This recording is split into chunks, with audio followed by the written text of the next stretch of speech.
Très bien, bonjour à toutes, à tous. Merci pour vos applaudissements. Tous les remerciements ont été faits par les représentants, les élus de la région. Je m'associe bien entendu à eux, mais je crois que comme ils sont encore plus bavards qu'un professeur de droit, je vais passer dans le vif du sujet immédiatement. En évoquant effectivement cette question, peut-on passer de l'IDEL à l'IDEL? Finalement, est-ce que l'on parle de choses nouvelles ou est-ce que la pratique qui est la vôtre restera la même, même si les moyens sont nouveaux? Non nova sed novae, non pas des choses nouvelles, vous serez toujours soignant, soignante, mais de manière nouvelle. Il y a des invariants dans la relation de soins, il y a des contingents. Les contingents, ce sont les outils. Ces outils évoluent, comme ils ont déjà évolué tout au courant du 19e et du 20e siècle, et vous avez toujours su vous adapter. S'adapter, c'est ne pas renoncer à ce qui fait le socle d'une relation de soins, et j'y reviendrai. Alors, on est au cœur de l'actualité, même si ça fait plus d'1 an que l'on attend ce congrès, au cœur de l'actualité, les publications se multiplient. Il n'est pas de pan de la relation de soins qui aujourd'hui échappe à l'emprise de l'intelligence artificielle, et le droit, bien entendu, s'en préoccupe aussi. On est au cœur de l'actualité, tout le monde a évoqué la crise de la Covid, et il y a eu une explosion de la télé-santé, de la télé-consultation, de la télé-expertise, j'y reviendrai. Et cette question de la télé-santé pose celle de la gestion et de la maîtrise des outils. Est-ce que des outils nouveaux, est-ce qu'utiliser des outils nouveaux multiplie les risques ou les divise? Est-ce que je prends des risques en utilisant un outil nouveau? La réponse est oui. Vous connaissez peut-être cette photo prise dans une rue d'une ville qui n'est pas française, où il a été nécessaire de marquer au sol les passages pour les utilisateurs de smartphones à leurs risques et périls, c'est bien noté, et de ceux qui marchent et déambulent sans cellulaire. Utiliser des nouveaux outils peut créer effectivement des risques nouveaux, mais en même temps va permettre d'optimiser le travail, à condition de ne pas faire n'importe quoi avec les outils. États généraux de la bioéthique, verbatim du Comité consultatif national d'éthique, voilà ce que l'on peut. Alors, je n'en ai pris qu'une parmi des dizaines. Je suis médecin, j'utilise Gmail et Dropbox pour échanger des informations sur les patients dont j'ai la responsabilité. Gmail, Google Mail, donc Google et les autres GAFAM sont ravis que l'on utilise leurs services, comme ça ils peuvent accéder à toutes les données de santé. Dropbox pour envoyer des dossiers à des confrères, à des infirmiers, à des masseurs-kinésithérapeutes. Non, on n'utilise pas n'importe quel outil, on ne fait pas n'importe quoi lorsque l'on utilise les outils de la télé. Et je rappelle que télé, en grec, veut dire loin, au loin, à distance. Vous connaissez téléphone, vous connaissez télésiège, quand te reverrai-je, pays merveilleux. Télé fait partie de nos vies. Alors quels sont ces outils, quel est leur rôle, et est-ce que leur usage perturbe, modifie, améliore la relation de soins? Est-ce que l'on est dans le mythe ou dans la réalité? Quels sont les outils, quels sont leurs rôles? Est-ce une nouvelle querelle des anciens et des modernes? La question est débattue. Il y a quelques mois, dans une autre union régionale, on me demandait d'évoquer à propos de l'IDEL la structuration de l'exercice coordonné. Structurer l'exercice coordonné grâce à ces nouveaux outils. Structurer, c'est-à-dire organiser quelque chose sur un plan précis, organiser avec précision l'exercice, c'est-à-dire les pratiques des soignants, de façon coordonnée, c'est-à-dire en disposant convenablement tout ceci pour une finalité. Et c'est, je crois, ce qui est important. Quelle est la finalité de l'usage de ces outils contemporains, de ces outils modernes? À quelle fin nous devons nous organiser avec précision au regard des pratiques professionnelles, afin de soigner mieux, de mieux soigner, de définir des parcours de soins ou de définir un parcours de soins pour une personne. Alors je ne vais pas vous asséner des textes de loi, mais il y a un texte, le premier du Code de la santé publique, dans les tout premiers. Toute personne a le droit d'accéder aux soins nécessités par son état de santé. Le mot important dans ce texte-là, c'est son, l'adjectif possessif. Montons son, matassa, métessé, nos voleurs, notre, votre, leur, je crois que vous connaissez CE2. Hein. Son état de santé, mon état de santé. Je ne suis pas réductible à un groupe homogène de malades, à un groupe homogène de séjour. Je ne suis pas réductible à un score, à un âge, à un poids, me concernant, à un handicap. Je suis unique et mon parcours de soins, je peux considérer qu'il ne rentre pas dans la cohorte des autres parcours de soins. Donc pourquoi utiliser ces outils? Est-ce que c'est dans une approche collective de santé publique? Est-ce que c'est pour soigner avec efficacité, soigner avec efficience, au sens de l'anglicisme efficiency, qui plaît beaucoup aux managers et à l'assurance maladie? Est-ce qu'il s'agit d'optimiser des prestations, éviter effectivement de faire 5 ou 6 fois le même examen parce qu'une fois suffit? Est-ce qu'il s'agit de faire des économies? Est-ce qu'il s'agit de tout cela?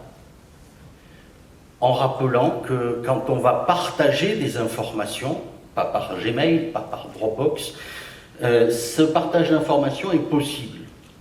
Vous pouvez échanger, y compris grâce à ces outils modernes, un certain nombre d'informations avec d'autres professionnels, pas spécialement des professionnels de santé, hein, le texte ne dit plus professionnels de santé, du secteur sanitaire comme médico-social, salariés agents de l'État comme libéraux, mais on ne peut échanger avec d'autres professionnels qu'à condition que tous participent à la prise en charge. Quand quelqu'un accède à un dossier dématérialisé, à des informations, est-ce que je suis bien sûr qu'il fait partie des auteurs de la prise en charge? Je peux partager ces informations, mais seulement si elles sont, et attention, le juriste est un obsédé textuel, hein, donc les mots ont un sens, si elles sont strictement nécessaires. Je ne partage que ce qui est, non pas utile, ce qui est strictement nécessaire. C'est le critère de la nécessité, cette nécessité doit être stricte, pas restrictive, nécessaire à quoi? À la coordination ou à la continuité des soins, pas seulement des traitements. Coordination, continuité, prévention ou suivi médico-social. Dès lors que les informations rentrent dans ces critères-là, je peux les échanger sous réserve que la personne soit dûment informée de son droit de s'y opposer. Alors je sais bien que ça c'est la théorie juridique et que dans la pratique, dorénavant on fera comme d'habitude, c'est-à-dire qu'une fois que je serai parti, même si j'ai été prodigieusement convaincant, vous oublierez tout ce que j'ai pu évoquer. Il faut donc, quand on va à grande échelle partager des informations, de la donnée, il faut un chef d'orchestre. Il faut un chef d'orchestre, c'est-à-dire un délégué à la protection des données. Est-ce que dans vos communautés professionnelles, vous avez un DPO, un délégué à la protection des données, en interne, en externe? Je rappelle que la Commission nationale informatique et liberté a dit que dès qu'on traitait à grande échelle des informations, il fallait un DPO. Donc veillez bien entendu à en avoir pour éviter un certain nombre de désagréments, et notamment l'hameçonnage, et notamment éviter de faire entrer le loup dans la bergerie, dont je vous rappelle que c'est un terme de médecine du XVIe et XVIIe siècle, c'est-à-dire refermer une plaie qui suppure encore, en faisant rentrer l'infection dans le corps du patient, enfermer le loup dans la bergerie. Alors l'usage de ces outils, ce sont des réalités plurielles. Des outils qui sont toujours davantage connectés, davantage ouverts, mutualisés et interfacés. Donc de plus en plus de gens y ont accès. Alors je ne suis pas en train de dire qu'avant c'était mieux, loin de là, moi qui suis un un patient passionné de neurochirurgie, un petit peu à mon corps défendant.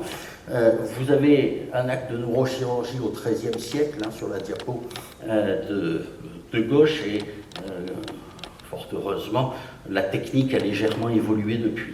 Hein, et on comprend mieux le sens de patient, hein, patior, celui qui souffre, celui qui a mal. Hein. Donc je préfère aller en neurochirurgie au XXIe siècle qu'au XIIIe siècle, pour des raisons évidentes. Je ne suis pas spécialement courageux. Peut-on assigner des limites au progrès?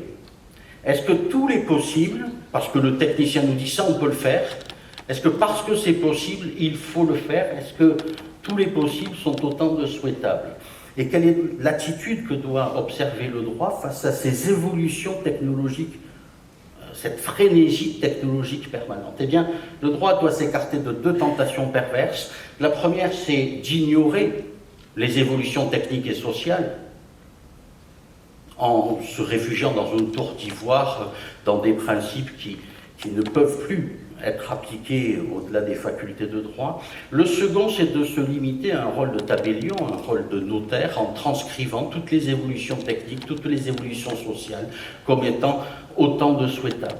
Donc, le juste milieu, ne pas progresser, ça n'est pas nécessairement régresser. Il est aujourd'hui évident que l'on ne peut pas se passer d'un certain nombre d'outils. Que l'on soit médecin, que l'on soit masseur-kinésithérapeute, que l'on soit comme vous infirmier, que l'on soit sage-femme, etc., etc. Il est des outils, des logiciels d'aide à la décision, des plateformes de téléexpertise. Je suis infirmier libéral, je reçois un patient à J+4, sorti d'hospitalisation, j'ai un doute sur l'évolution d'une plaie, de suture.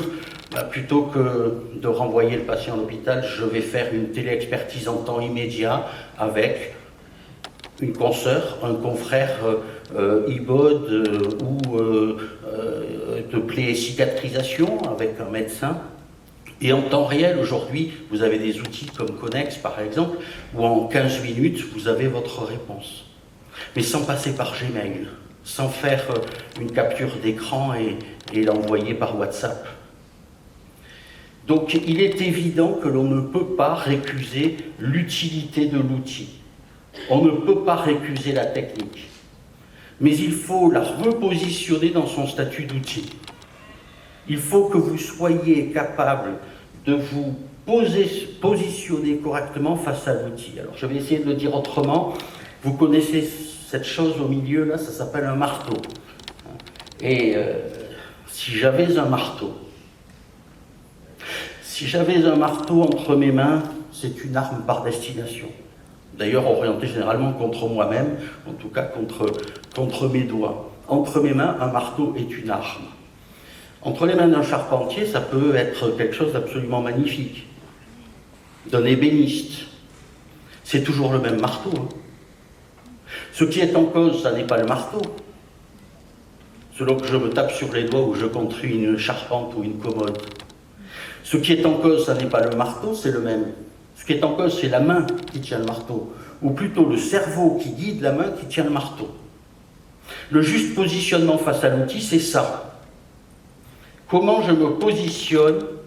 Eh bien, je dois me positionner en me rappelant que cyber vient de Kubernetes, de kubernetiquer. Ça veut dire gouverner et gouvernail. Si vous lâchez la barre sur un bateau, il va se mettre dans le lit du vent. Il n'avancera pas. Si, avec la dérive, il va avancer. Il faut donc que ce soit un être humain qui tienne les barres de la roue. Alors, il vaut mieux que ce soit Haddock que Tintin, hein, visiblement, mais il faut quelqu'un au gouvernail. Et tout ça, dans ces outils, on nous dit, tant à la Haute Autorité de Santé qu'au ministère de la Santé, le numérique en santé doit être collé à la réalité du terrain. C'est magnifique, hein, c'est une espèce de formule un peu valise. Hein. Alors la réalité du terrain, il y en a deux. Il y a celle que l'on voit en théorie, ce que l'on appelle en matière de sport. Alors je suis désolé, moi je suis plutôt ballon ovale que ballon rond, hein, mon morphotype a dû vous le faire comprendre. La réalité du terrain vue de manière verticale, c'est la ligne des 22, l'embut, les 5 mètres, les 15 mètres, la ligne pointillée des 40, ça c'est la réalité théorique. La réalité de terrain, celle que vous vivez, les lignes, parfois, elles sont un petit peu difficiles à cerner. Hein. Les lignes sont un petit peu difficiles à cerner, bien parce que sur le terrain, il y a de la boue, il y a de la pluie, il y a du vent, et on ne distingue pas toujours les frontières entre le possible, le souhaitable, et ce qu'il faudrait éviter. Donc la réalité de terrain, oui, mais la réalité de terrain, elle vient du terrain. Elle ne se décide pas d'en haut. Exemple, coller au terrain et ne pas se laisser gouverner par l'outil. Once upon a time, il était une fois, je vais vous raconter une histoire. Un jeune homme, 17 ans, mineur, fatigué, va chez le médecin, son médecin traitant, qui n'est pas là, remplaçant, jeune remplaçant. Un jeune remplaçant très bien formé dans une des très grandes universités de médecine du sud de la France, dans une très grande faculté d'une ville bordant la Méditerranée, dont la première lettre est M, et qui n'est pas Marseille. L'autre, celle d'où je viens. Et ce jeune homme voit ce jeune médecin qu'il trouve fatigué, il lui fait faire des prises de sang, sérologie, tiercé gagnant, VIH+, VHC+, VHP+. Et le jeune médecin, très bien formé, dit « Vous savez que, bien que mineur, vous avez le droit à ce que je doive préserver le secret vis-à-vis notamment de vos parents. Si vous me le demandez, je n'ai pas à le leur dire. » Et effectivement, le jeune homme le demande. On met en place une prise en charge via le service maladies infectieuses pour une trithérapie, etc. Tout se passe parfaitement jusqu'au moment où le logiciel intervient. Le logiciel de la caisse pivot. Et l'agent de la caisse d'assurance maladie dit « On est désolé, on ne peut pas ne pas faire apparaître la prestation sur le relevé de prestation de la maman dont il est ayant droit. » À la fin, c'est le logiciel qui gagne sur les droits fondamentaux. Eh bien, moi, je dis que c'est que l'on n'a pas su se positionner correctement par rapport à un outil. Si le logiciel ne marche pas, on fait en sorte qu'il marche. On ne se laisse pas imposer une violation délibérée des droits fondamentaux de ce mineur. Alors, je vous rassure, hein, qu'est-ce qu'a fait le CHU de Montpellier? Soins gratuits. Donc, il n'y a pas eu de remboursement. Mais ce n'est pas la solution. La solution, elle est passée par un amendement parlementaire demandé par le Conseil national du sida, qui conduit à une modification d'un texte dans le Code de la sécurité sociale qui dit « le logiciel ne doit pas gagner ». Le logiciel ne doit pas gagner parce que la prise en charge par l'assurance maladie de certaines dépenses doit être protégée par le secret. Quand le mineur a demandé le secret, ça n'apparaîtra pas sur le relevé de prestations, ça aura quand même été remboursé. Donc la question c'est, face à l'outil, c'est qui le patron? Et le patron, c'est vous. C'est vous, ou ça devrait être vous, c'est-à-dire qu'on ne doit pas se laisser dominer par un outil. Et donc, savoir se positionner face à l'outil. Encore une fois, le marteau n'est jamais en cause, le smartphone n'est pas en cause, même si ça n'est pas le moment de l'utiliser, alors qu'en bas, vous êtes sur un examen en ophtalmologie, dans un pays subsaharien, grâce à un smartphone qui envoie effectivement une image sécurisée en téléexpertise. C'est le même smartphone. Et on ne peut être que déconcerté face à l'usage non régulé de certains outils, notamment les smartphones personnels des professionnels de santé. Alors, est-ce que tout ça modifie la relation de soins? Est-ce que ces outils modifient réellement la relation de soins? D'abord, qu'est-ce que soigner veut dire? Qu'est-ce que soigner veut dire? Je prends un exemple, une image qui est sur ce vitrail. Parmi les 4 évangélistes qui suivaient la bande des 13, hein, vous savez, là, les 13 hippies, il y a 2000 ans, en Judée et Samarie, il y en a un qui exerçait un métier un petit peu particulier. Et on le sait parce que dans un épître aux Colossiens, Paul écrit « Salutat vos Lucas medicus carissimus ». Luc, le médecin bien-aimé, vous salue. Luc est médecin. Et il est le seul à rapporter une parabole, le seul des 4 évangélistes. C'est la parabole du bon samaritain. Je pense que certains d'entre vous s'en souviennent, deuxième année de catéchisme, juste avant la communion privée, comme on disait autrefois. Qu'est-ce qu'elle dit, cette parabole? Un homme a été agressé au bord de la route. Il a été victime de horsejacking. On l'a mis au bas de sa monture. Il gît dans le sang. Vont passer d'abord un sacrificateur, un grand prêtre, upper class. Le grand prêtre regarde ça, oh, un pauvre, et il passe. Passe ensuite un lévite. Et comme son nom l'indique, il lévite. Et le troisième à passer, c'est un samaritain. Aujourd'hui, on dirait un Rome, ou un irrégulier. Le samaritain, ému de compassion, s'arrête. Il banda ses plaies en y versant de l'huile et du vin.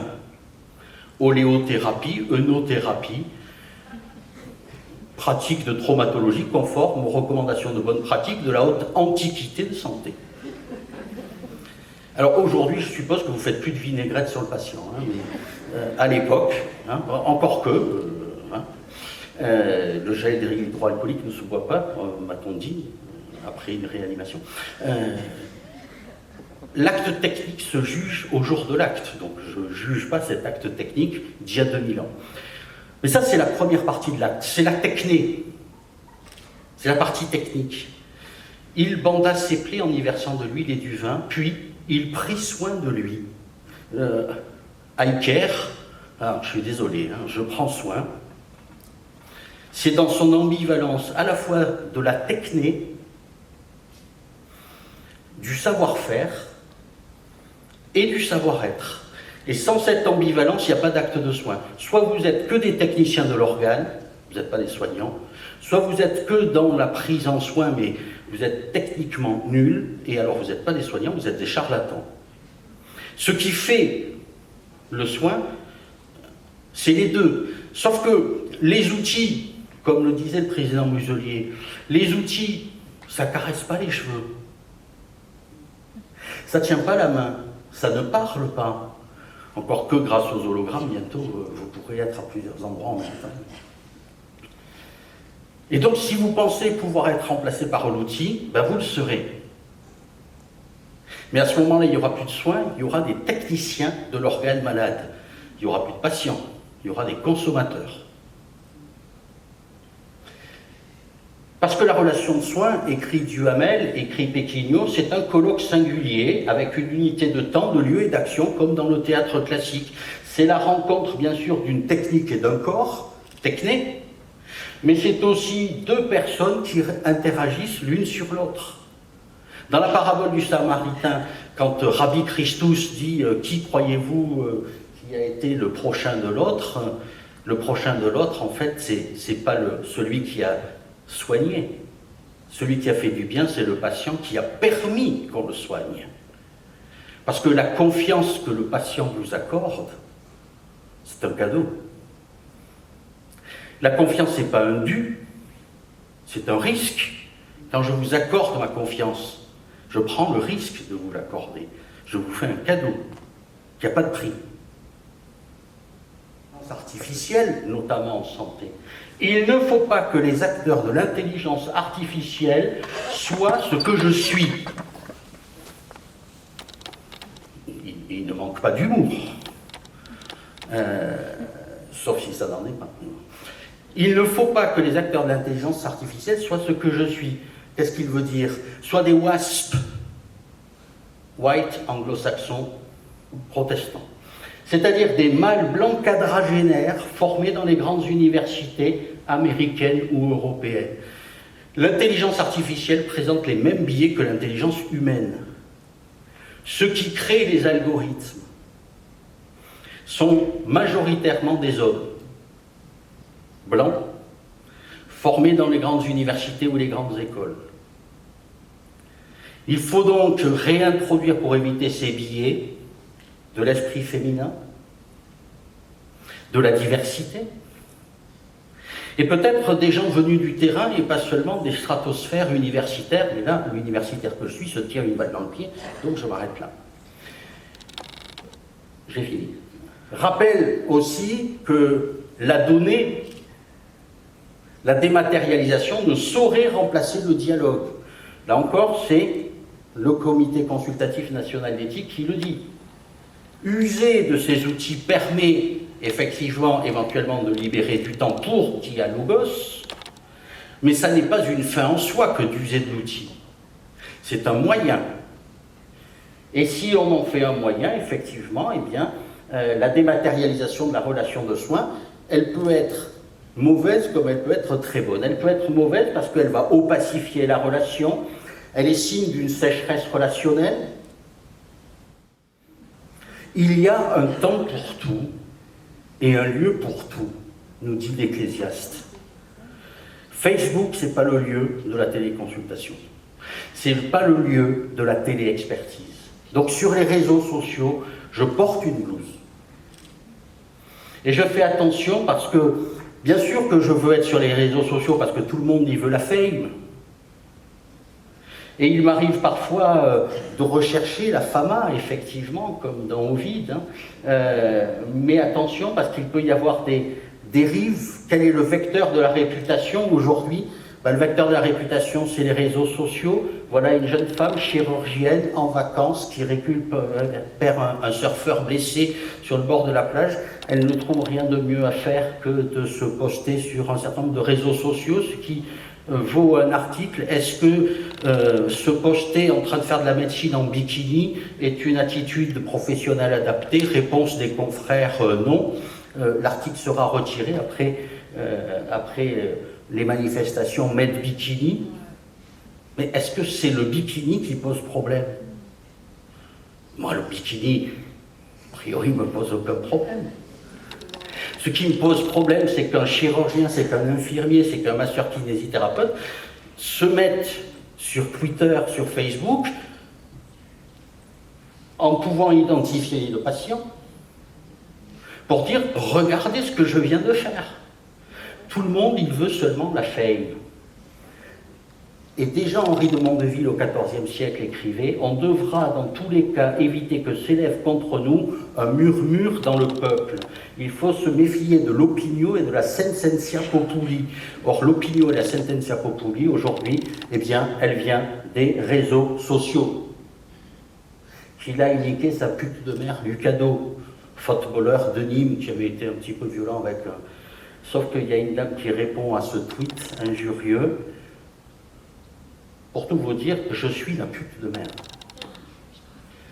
Je suis désolé, c'était pas à prendre au pied de la lettre. Ah oui, mais mon pauvre, tu as été pris. Aujourd'hui, tout le monde note tout le monde, et vous êtes noté, vous le savez, dernière diapo. Vous êtes noté, l'infirmière est venue pendant une semaine à mon domicile, ensuite plus aucun signe de vie, pourtant elle n'a pas oublié de se faire payer. Une honte, infirmière à bannir, bien sûr, j'ai enlevé le nom de la consoeur. Donc vous êtes noté, parce que les patients ont évolué eux aussi. Les patients ont évolué eux aussi, la preuve, ce patient que vous connaissez peut-être, M. Andy M., tennisman écossais, assez renommé. Je n'ai pas dit que c'était Andy Murray. Il tweet des nouvelles rassurantes et il met la radio de sa prothèse, sauf que ce qu'il ne sait pas, c'est qu'il n'y a pas que le dur qui se voit sur la prothèse. Il y a aussi le mou et le corps caverneux, enfin le mou à ce moment-là, et le corps caverneux, donc nous pouvons en déduire que M. Murray a été gâté par la nature. Il y a le pire sur Internet, cherche idèle racisée, soignant noir. Cherche idèle racisée. Je crée un document avec des soignants noirs, des médecins noirs. Quand on fait remarquer à cette dame que c'est peut-être un peu raciste, elle nous répond « Je suis noir, je ne peux pas être raciste ». Comme le chantait un Sétois un peu célèbre, Georges Brassens, quand on est con, on est con. et là, je ne fais rien à l'affaire. Donc l'impact d'Internet doit être mesuré. Voilà, ça fait 15 fois que je dis j'ai fini, mais cette fois, la messe est dite. Je vous remercie.